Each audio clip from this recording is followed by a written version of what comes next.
பொதுவாக ஒரு சில படங்களில் வந்து பார்த்தீங்கன்னா டேரக்டர்ஸ் ஃபஸ்ட்டு இந்த ஆக்டரை வச்சு நம்ம இந்த கேரக்டர் எடுப்போம், அதுக்கப்புறம் இந்த ஆக்டரை வச்சு இந்த கேரக்டர் எடுப்போம், ஃபர்ஸ்ட் சாய்ஸாக ஒரு சில ஆக்டரை வச்சிருப்பாங்க. பட் அந்த ஆக்டரால் வந்து பார்த்தீங்கன்னா அந்த கேரக்டரை வந்து நடிக்க முடியாது. அந்த மாதிரி நடிக்காமல் போன ஒரு டாப் 3 ஆக்டரை பற்றி தான் இந்த வீடியோவில் பார்க்க போகிறோம். தேர்டாக பார்க்க போகிறது யாருன்னா ஜோதிகா அவர்கள் தான். ஜோதிகா அவர்கள் வந்து பார்த்தீங்கன்னா மெர்சல் படத்தில் வர இந்த ஃப்ளாஷ்பேக் போர்ஷனில் வந்து பார்த்தீங்கன்னா நித்யா மேதன் கேரக்டர் வந்து பார்த்தீங்கன்னா நடிக்க வேண்டியது. பட் ஒரு சில ரீசனால வந்து பார்த்தீங்கன்னா அவங்களால நடிக்க முடியல. மெர்சல் படத்தில் வந்து நித்யா மேனன் அவங்களோட கேரக்டர் நீங்கள் பண்ண வேண்டியதாக ஒரு நியூஸ் வந்தது உண்மையா?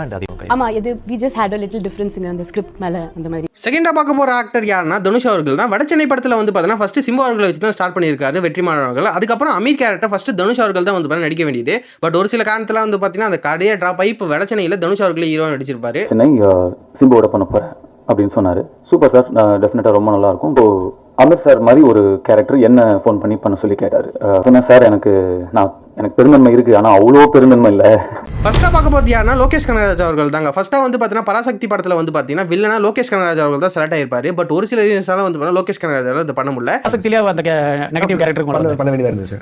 அப்போ வந்து சுதாகர் மேம் கூட மீட் பண்ண ஒரு 2 தடவை மீட் பண்ணி போகிறதா இருந்தது. பட் கூலியோட டைம் லைன் அந்த ப்ரெஷரில்